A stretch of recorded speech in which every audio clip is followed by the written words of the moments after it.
आज 3री वर्गामध्ये गौरव येवले हा गतिमंद विद्यार्थी त्याचे विशेष शिक्षिका श्रीमती डुकरे मॅडम ह्या वाचन सराव घेत आहेत। त्यासाठी एक विशेष गरजा विद्यार्थ्यांसाठी पुस्तक आणलेलं आहे। त्या पुस्तकाचं त्या विद्यार्थ्यांच्याकडून वाचन घेत आहेत।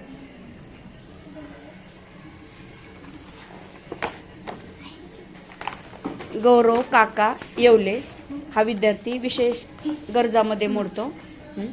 ABCD EFGH R कुठे आहे?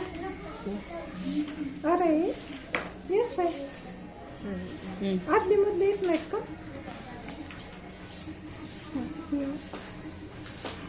D G हे A हे O हे नेटवर्क हो आहे का? नीट बघ बरं, हे कोणतं अक्षर आहे?